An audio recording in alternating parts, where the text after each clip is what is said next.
Well, hi, good morning. Hey, welcome to my shop. So, last video ended with me discovering that, in fact, the radio was working. It's just working poorly, working very weakly. You know, in the back of my mind, the whole time I've had this on my bench, somehow, deep in the back of my mind, I've thought, this thing's actually working, and I haven't really discovered that yet.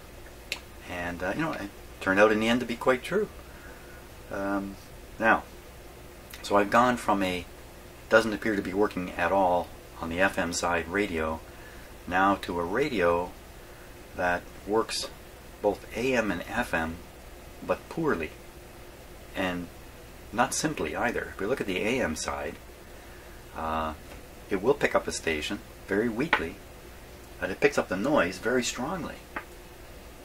So I'm not exactly sure what that means. It's a hint, I think, of some sort.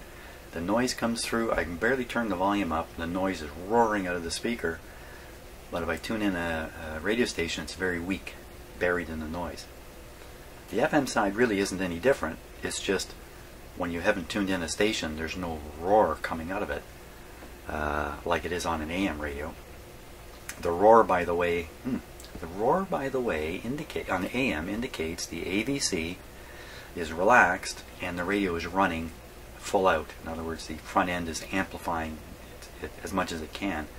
And that's why the roar is there. It's amplifying the noise. You tune something in, the AVC cuts back the signal. So what's that telling me? That's telling me, I think that's telling me that the bulk of the radio is working. The problem really is in the very front end. I think in the FM observation is the same, that it's able to pick up a station very weakly, but the problem is probably right in the front end of the radio. I don't know this for sure, but I got to start somewhere. So why don't we take a look at the schematic here and see how confused we can get. Okay, so front end. Now, typically an easy target for a failed component is a capacitor. I think everybody who's involved in this kind of work knows that. There's no secret about it.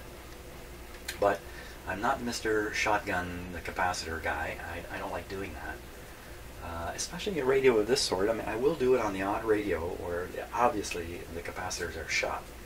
This one's not like that. The capacitors actually look pretty good in there. I suspect they're okay. It needs to be a little bit leaky, but probably not terribly leaky. And nothing is completely shorted. That's my guess. So if we look at the front end here, we follow the signal up, we start encountering capacitors. So here's one here, tubular 0.05. You know, so we ask ourselves, what if this is leaky? What would happen? Well, it would draw down the signal. I would think it's going to ground, so it would draw down the signal. So, you know, this guy could be affecting the strength of the output. I have the feeling he's not alone. Here's another one. Kind of almost doing the same thing. It's just on the other side of the transformer here. C5. This one is a ceramic, so this one's not likely to be defective. So we go up here. Let's see what else we got kicking around here that might. Well, okay. So here's the cathode coming to number 7. Let me make this even bigger. I'm going to make this bigger, bigger. So I'm going to be focused in this area. So we have basically a bypass capacitor around a cathode resistor. This is a tubular, which means it's one of those wax capacitors. 0.05. Okay, so what happens if this guy is leaky? Leaky might not mean much. It's across a very low resistance resistor, so it has to really be leaking before it starts making the circuit work differently. But if its capacity is shot, then it's going to allow some of the signal, the AC signal, which is supposed to bypass, to go through this resistor, and that will weaken the output of this tube to some degree. So this guy's a possible make it weak capacitor. And we go along here. Here's the screen. It's odd, in this tube the screen is running at 100 volts and the plate is at 60, and I thought there was a rule there that you never let the plate run lower than the screen, but here it is anyway. Screen. Here's another capacitor to ground, a tubular, small one, 0.005. This guy's sustaining some voltage, 100 volts, so if he's a little leaky, some of that 100 volt DC is going to go to ground. It's going to pull the voltage drop higher on this resistor, going to reduce the voltage out here, of course. Surely to goodness that's not going to help the tube any. That's going to make it work worse or weaker. So this guy's a possible troublemaker. Now we come along here. Well, let's go along this one, number 4 here. This is the heater line. So we go along here, we see there's a capacitor to ground on the heater line and a choke. Yes, these two guys are making sure that nothing's passing back and forth between these two tubes through this connection, I think. If this guy was shorted right out, that would be bad news. He's a little bit leaky. I don't think this guy is the kind of thing that can quiet down this tube significantly. I don't think we got to worry about that one. It's a big one. Hey, look at that, 1500. Ceramic. So this is 1500 picofarads. Again, we don't have to worry about a ceramic capacitor, not at this stage. So we come along here, here's a blocking capacitor, another ceramic. Very small, 10 picofarad. If this guy was leaky, yes, it would cause the grid over here to drift positive, and that makes a mess of this. I don't think it would make it quieter, though. I'm not sure, really. It would depend upon how much and all that kind of stuff. But this is a ceramic one, so I don't think we need to worry about that. So if we're kind of worried about capacitors quieting down the front end, then we got this guy, tubular. We've got this guy and this guy. 3 of them here to find and replace.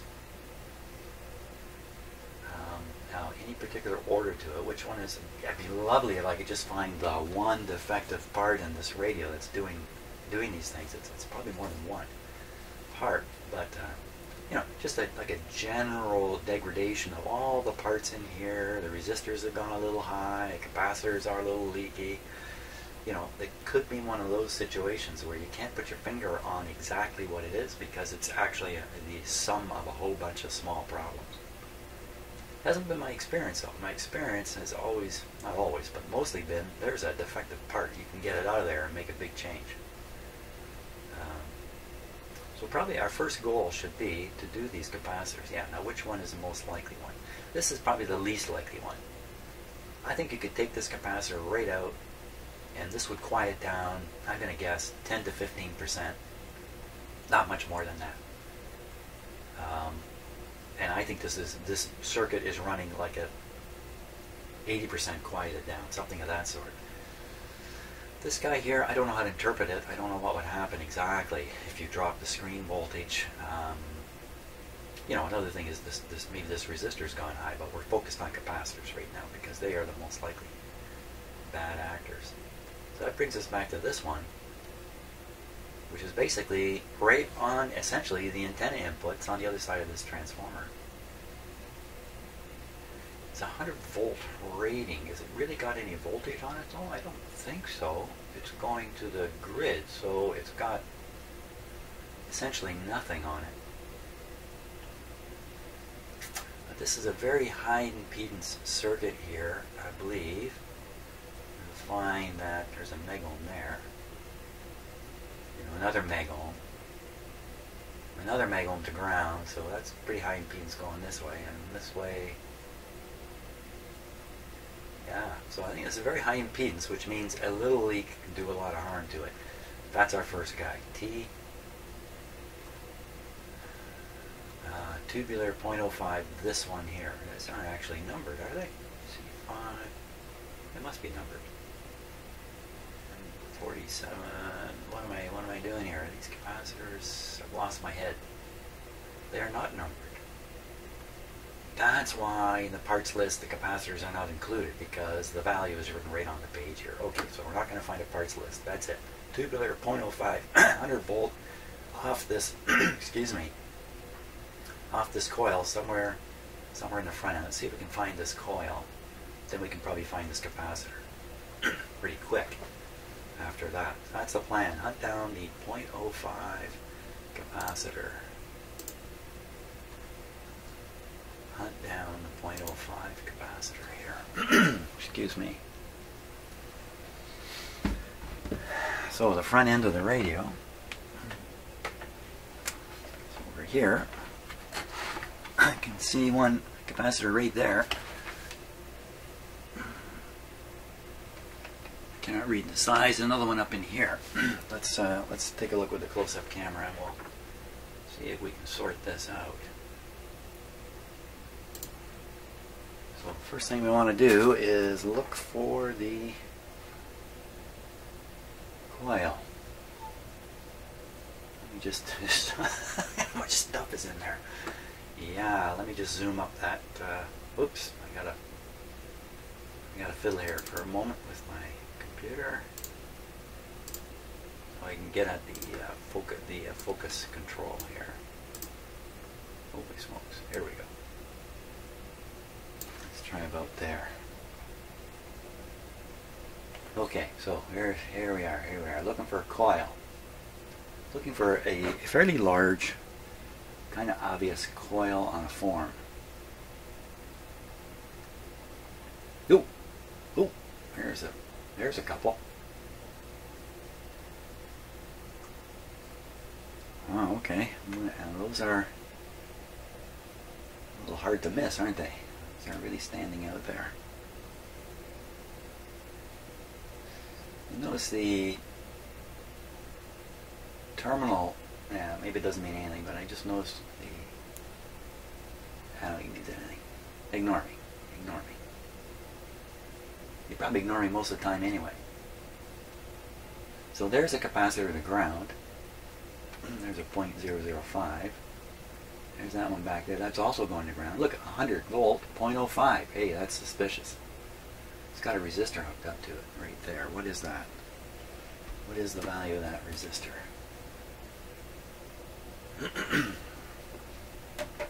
Just get a little more light on it. Here. There's my little bitty flashlight. Here we are. So that's a... What is that? I think the first band is missing. Something green black. So that's a very small resistor. Something 5 black. So it's like 65, 85. What was it on the schematic? Of course I can't remember. So let's jump back. Jump back to the schematic here. 56. 56. How come that one looks like something 5? But that looks pretty close to being it, doesn't it? And they go to pin 7 on the 6BA6, so that'll be the giveaway. Pin 7. Pin 7 is right in the gap of the two pins. Okay, that's it. I'm going to just look for the... Well, it's not really near that other... The other... Tube's way down here. There's another coil on a form there, a little bitty one. Okay, coil on a form. There's a resistor there. There's another weird one, gray, blue, gray, blue, brown. Oh, black. Looks more like black. Black, blue, black. Oh, I'm not. Someday I'll learn to read resistors, I guess. So pin 7. Can we spot pin 7 down there? So I'm looking for the gap. Just got stuff piled on top of stuff in this radio. Well, there's one side going to ground for sure, both the resistor, whatever it is, and the capacitor. And they do seem to be hooked together here, if I can see it. Okay, I see where the gap is, and guess what? That is pin number 7. So that's the capacitor. That's him. That be him, made in Canada. So, let's try and cut it out of there. Holy smokes. And that's going to be tough. And I've had a few of you recommend I get better cutters. You know, I really should. I should take a moment and order some interesting, you know, different cutters. But for now, I just got these standard run-of-the-mill guys. Oh my gosh. This is really hard to get in there.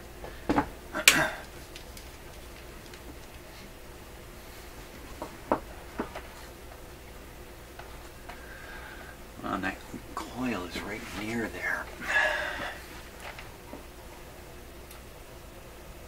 Get in there with my cutters and cut the lead wire on the coil, and then we're going to be pretty disappointed.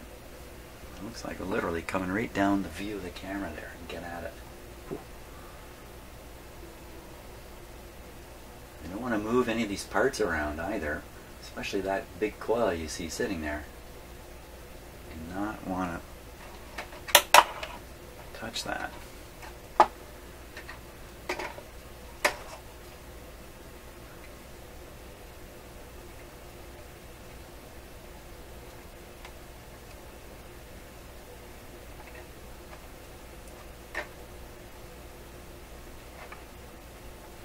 Getting there.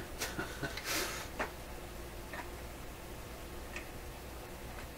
think I got it.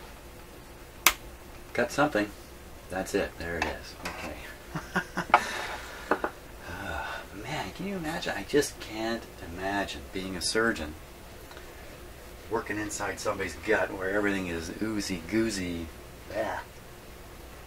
And you know, reaching in to cut the right thing, and just at the last moment thinking, man, is this really the right thing to cut? Yikes. Ooh, scary, man. Thank God some people are willing to be surgeons. They have to be a little bit off their nut, I think, to do it. Okay, we'll just cut this. This is the grounded side, so... Oh, I got it. There it goes. I got it out. I got it out. Let's get it right out here and take a look at it. It's a little tricky to judge these guys by condition. Made in can. There it is, 0.05, 100.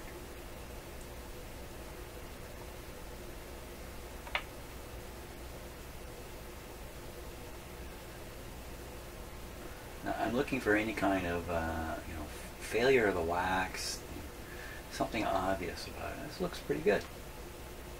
So you know where he's going next. He's going straight onto my tester here.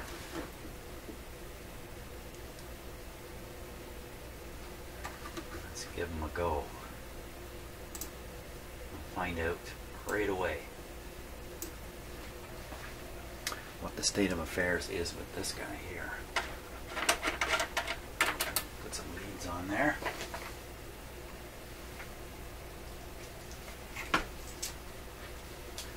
As soon as I find some, there we go.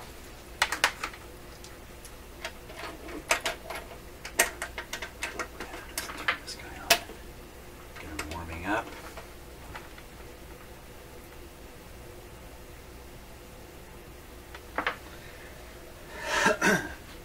I'm coughing a bit this morning.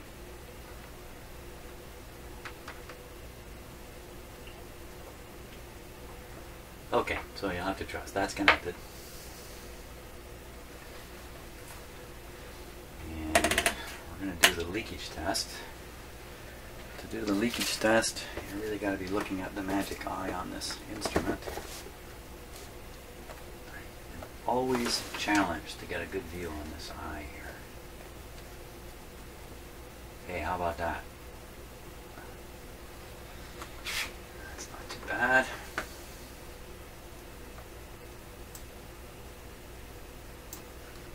Maybe if I just shut off this light, I'll get a little better view of it. Hey, there you go. Okay, so the deal with this is when I hit the test switch, 25 volts is going to be applied to this capacitor. Briefly during the charge up period, the magic eye you're looking at is going to close. It's going to do that.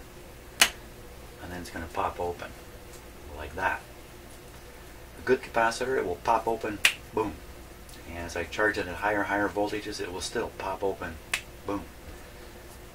A leaky capacitor, it won't pop open and it won't even open at all. So here we go, 25 volts, every capacitor should be good at this. Here we go. Yeah, see that thing pop open? There's nothing wrong. I know for sure already. If we go up in voltage, we're not going to find anything wrong with this. I'm watching for a variation in the behavior. This is a 100 volt capacitor and I just tested it at 250 volts. I'm getting the impression the capacitor is not connected here. Let's just verify that, because we can be fooled here if my leads really aren't connected. There's wax on these wires, so the wax can get in the way. Okay, looks to me like it's connected. 150. No. Okay, let me disconnect one wire now. I know it's not connected. Does it look any different when I do the test?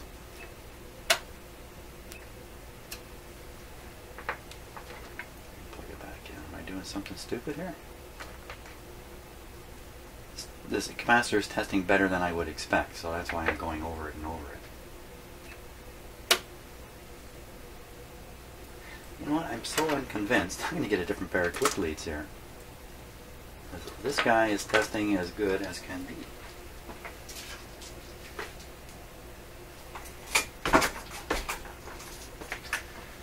Okay, new pair of clip leads. It's very good to be very doubtful when you're doing these things. Be very, very doubtful. Always be doubtful.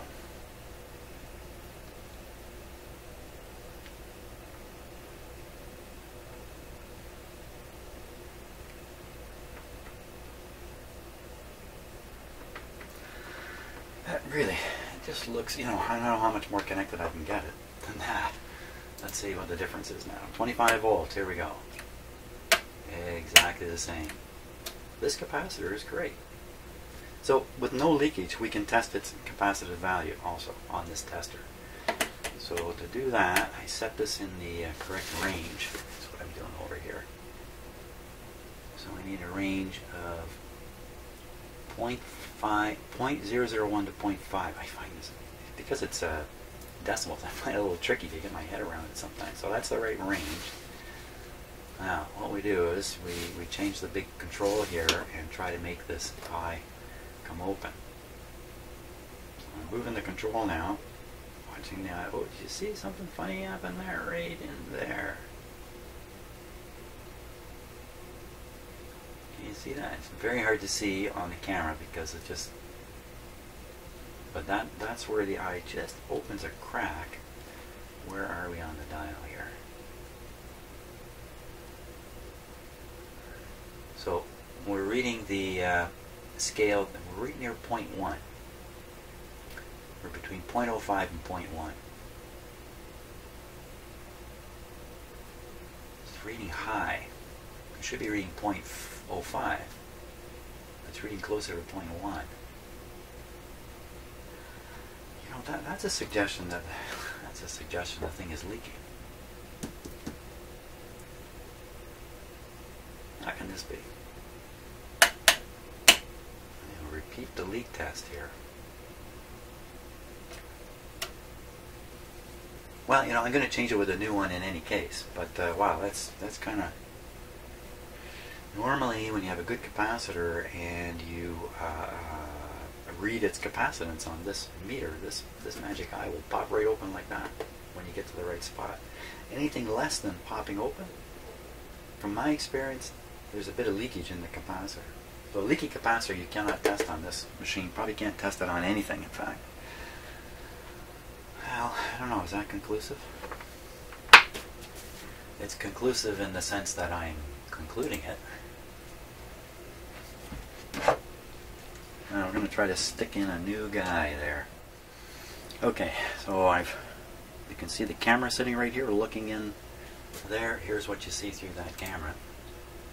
Okay, pretty much center, you can see the terminal I'm aiming for down here. I'm going to put the capacitor in, same terminals, Same basic arrangement in the radio. I don't want it to be any different.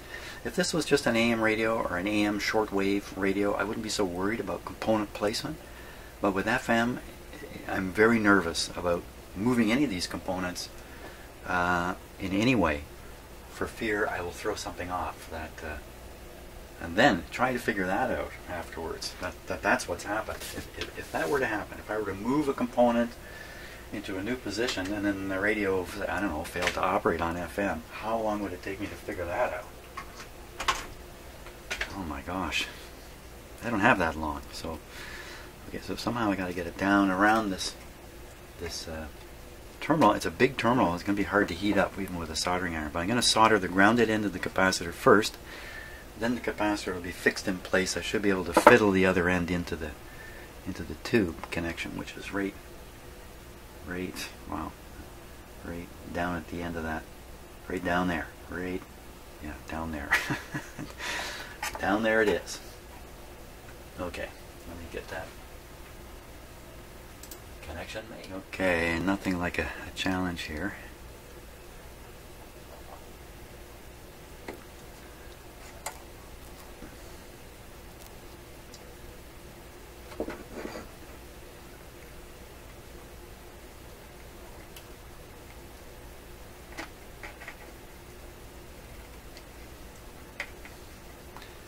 Just want to be able to kind of squeeze it down on this terminal here.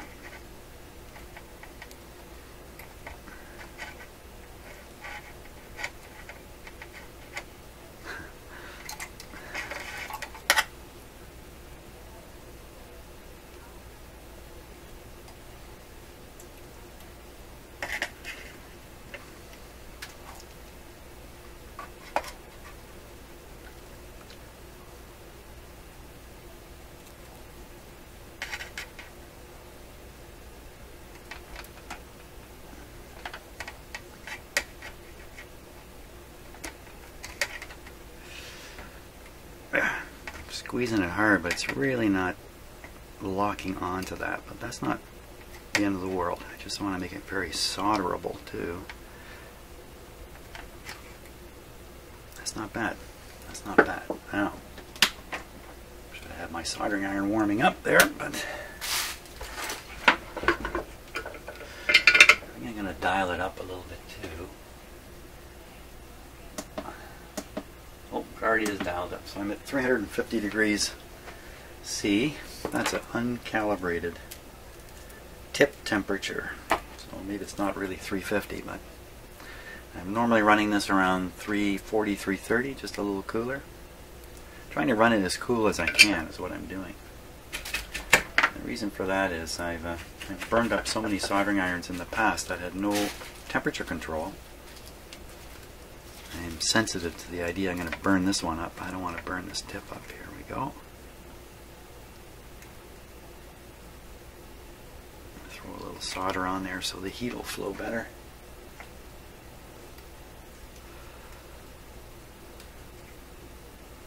There's a lot here to heat up.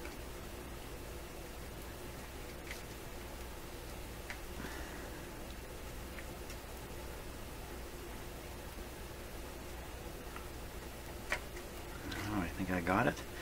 I can get this end kind of tacked in place. I can work on the other end and come back to this one if I want.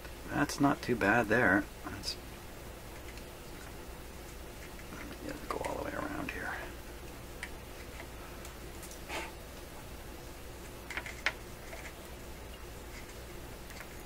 Okay, looks pretty good to me.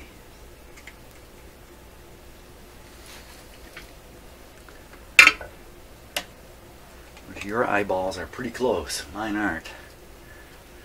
I'm a foot and a half away from there looking at it. You're within a couple inches. Okay. Now the other end. The other end. The other end goes where the resistor lead goes.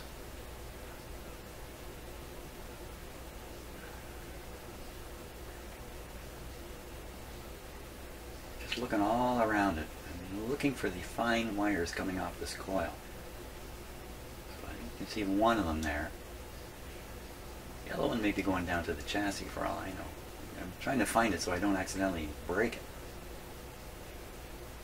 Or did I already do that? I don't think so. I think we're okay. So I'm going to push that capacitor lead down in there. I think I better trim it back a little bit. How am I going to do this with a camera? Let me just stick it right in here.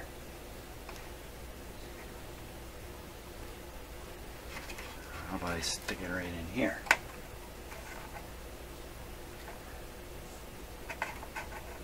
Good enough. Fortunately, that coil's in the way there. Okay, let me trim the excess component lead off here.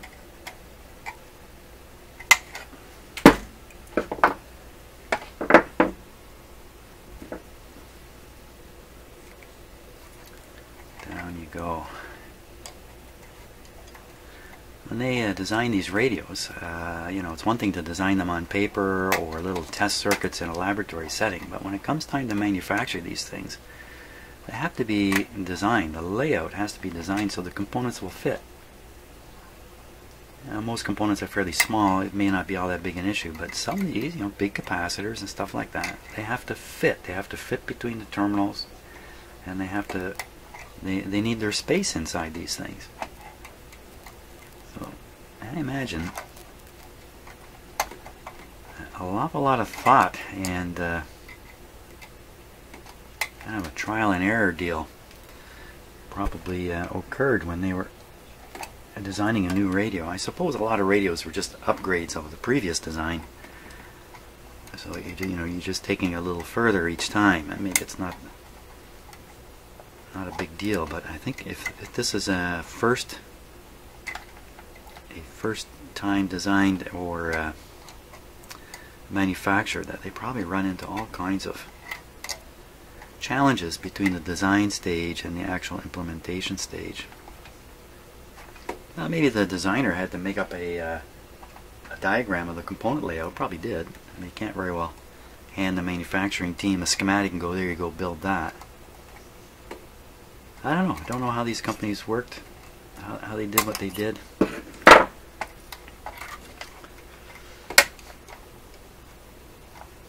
So watching a program on space rockets being built, specifically a particular rocket engine and the history of a particular rocket engine. It's actually a Russian rocket engine.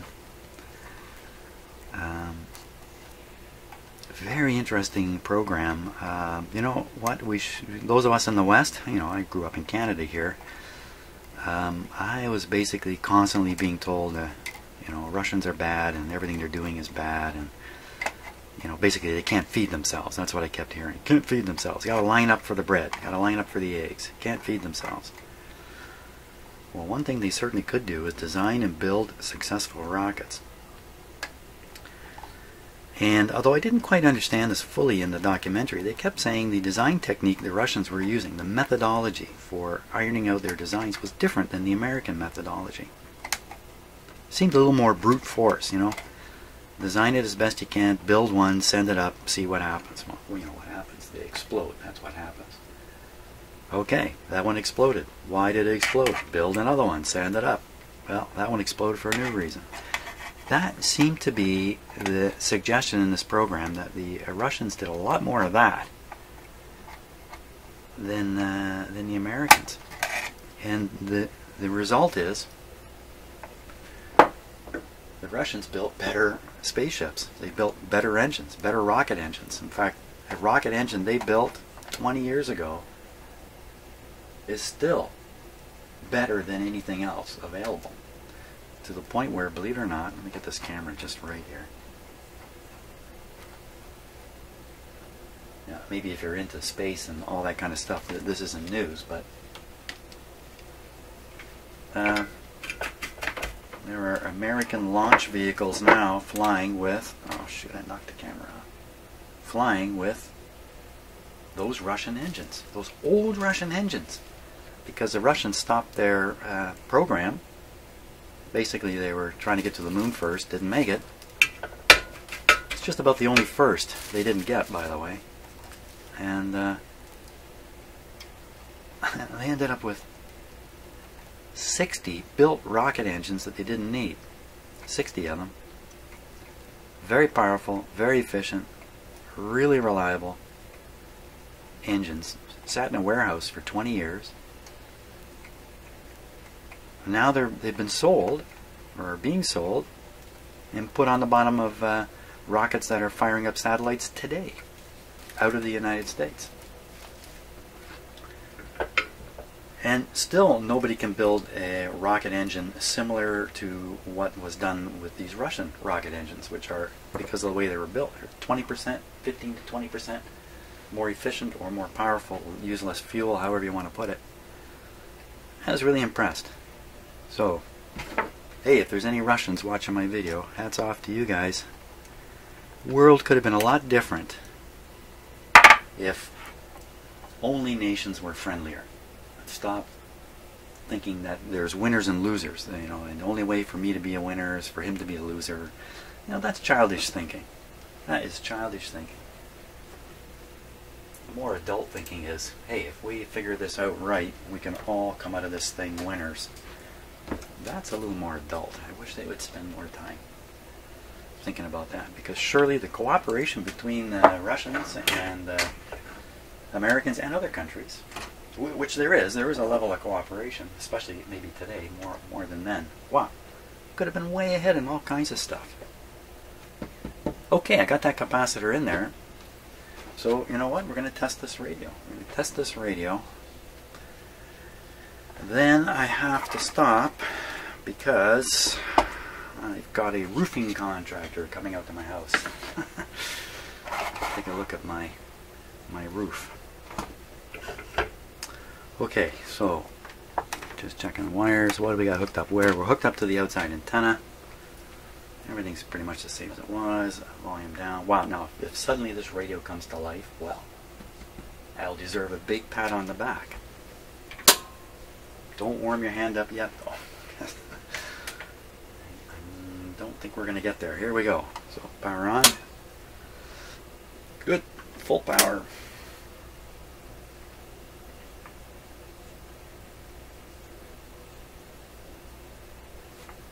Everything looks good.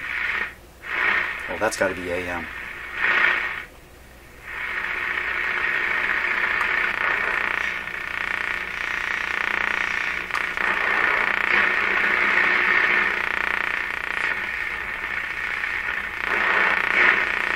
I'd say it's about the same. Very little volume turning here. Loud sound. Let's go to FM now. FM's this way. We're on FM. So there's the FM hiss.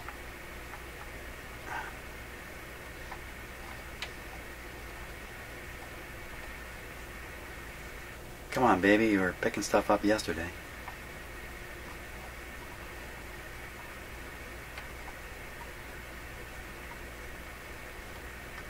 Where'd it go?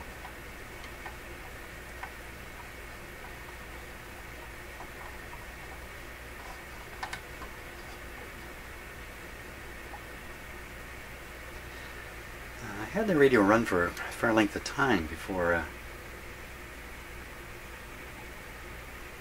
picked anything up.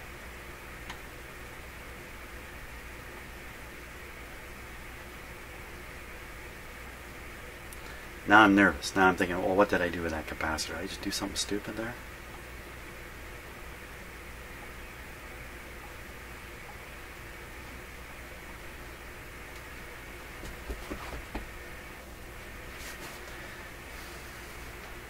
Oh, there's more stupid things I could do than that. Is this really connected?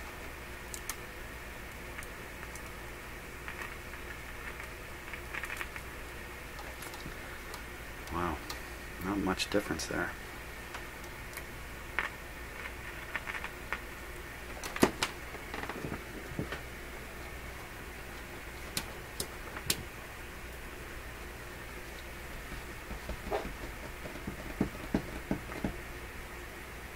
Okay, how to interpret this situation?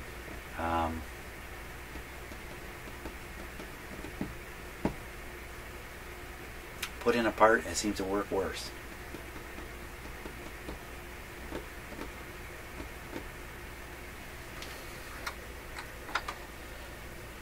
I'm going to let this run for a while. Let's see if it doesn't start working after a little bit.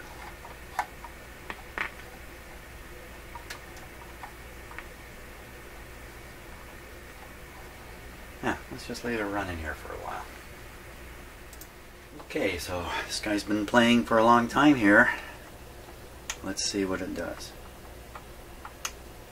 It seems to have gone quiet. That's what it... Because I'm sure I could hear that FM hiss before. I don't hear anything. Oh. No, I don't hear anything. Let's try tuning now.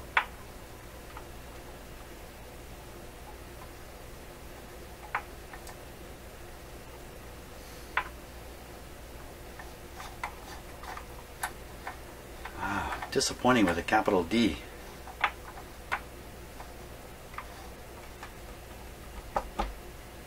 Could I have made a mistake with that little capacitor? I just don't think so.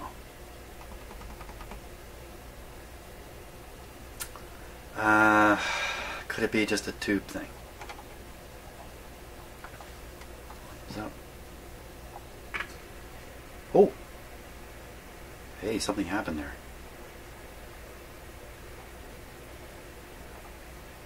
I can hear the hiss now, faintly.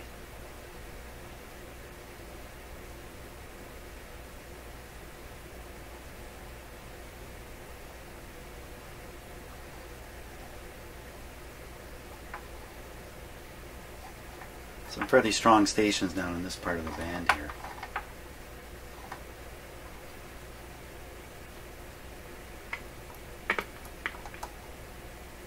And that tube definitely was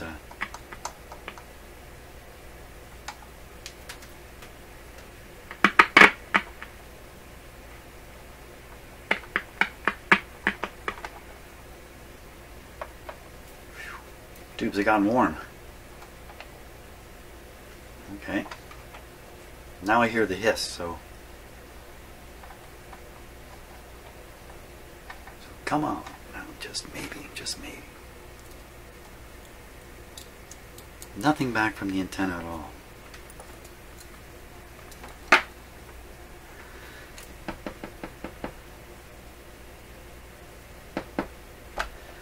Okay. Well, that was a firm step in the wrong direction, I think.